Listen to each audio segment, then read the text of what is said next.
Good afternoon and welcome to NWCR's Removing the Liberal Blindfold for this Tuesday, the 14th day of January in the year of our Lord 2021.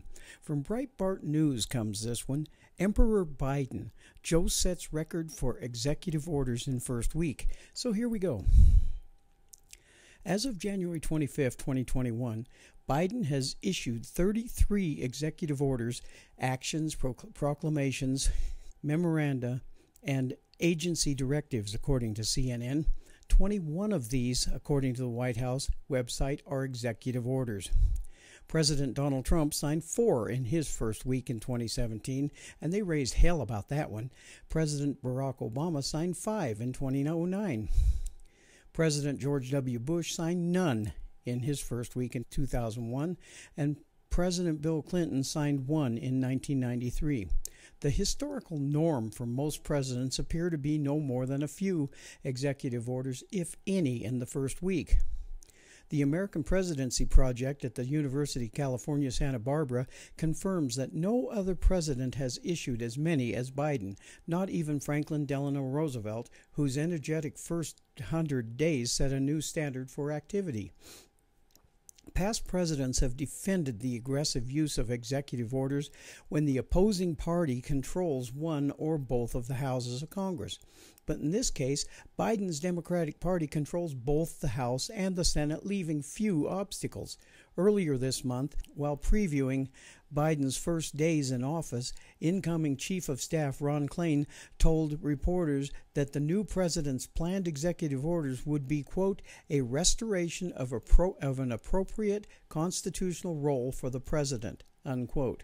Instead, Biden's slew of executive orders appear to mark a massive historic expansion of the power of the presidency. But for Biden, this is just the beginning. He wants to push his America Last program with a bang. And now to remove the liberal blindfold here, folks. Folks, we have been warned of this anti-American stuff and that it is coming. But now it is here. One quote from the Australian reads thus: Green activism mandate in schools. Lessons in climate change and environment and how to protest will be compulsory subjects of all schools worldwide as part of the Paris Agreement, under plans being developed for this year's UN Climate Summit in Glasgow. Now, what the hell does schools have to do with climate, you may ask? Indoctrination, folks. Of course, we have to realize here, it isn't things that we all believe in. It is just the leftist ideology to force all of us to be taught in the ways of totalitarianism. Theirs. Climate change, though it has been debunked many, many times as nothing but cyclical weather, is going to be taught to our children as the absolute gospel, and they will learn the falsehood that man-made climate change is the way that Earth is being destroyed.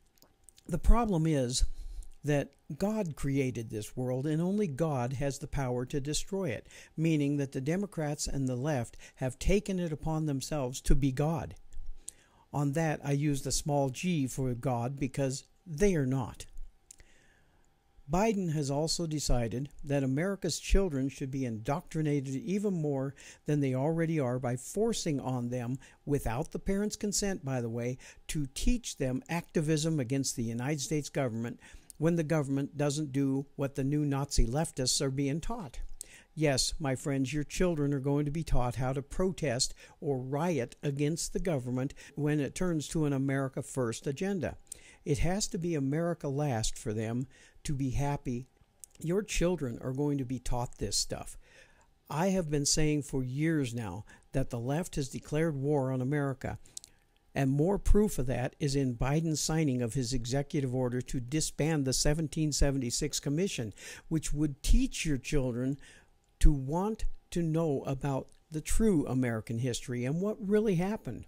Now they will just learn about the left's warped vision of America and how we had to have slavery and how we were the only country in the world to do that, even though slavery was in fact prevalent all over the world at that time, and it was the black slave traders who sold the slaves to America.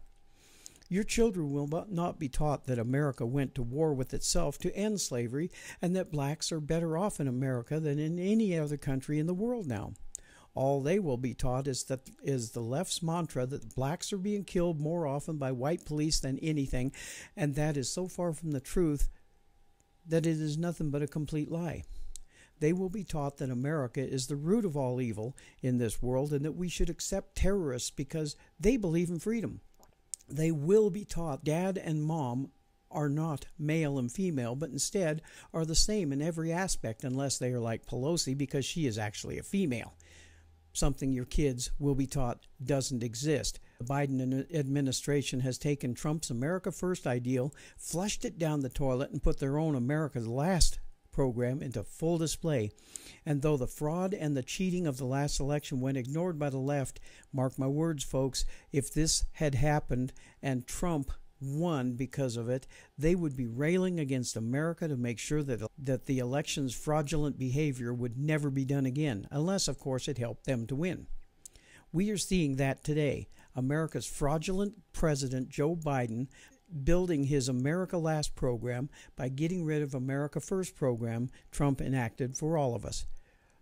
They have thrown states like New Mexico, who voted for Biden, sort of, for his policies and thrown them under the bus. Buyer's remorse is happening here as I speak. He shut down the Keystone Pipeline, even though Canada has invested millions of dollars in that too, and literally threw our closest ally under the bus, along with all of us, no matter who we voted for in this last election. The loss of jobs from this agenda is not just affecting Americans, but Canadians too, and they didn't vote for any of this. Of course, a majority of us didn't either, but we are getting it because the Supreme Court didn't look at the facts and evidence, instead said there was none. I myself do not support a president who doesn't support and fight for America, and everything Biden has done so far shows he doesn't support America at all, only his hatred for Trump and Americans and his desire to help everyone else, enemies included. We are supposed to be a constitutional republic, and American patriots know this, and because of that, we will not be ruled. I'll see you again tomorrow, and God bless you all.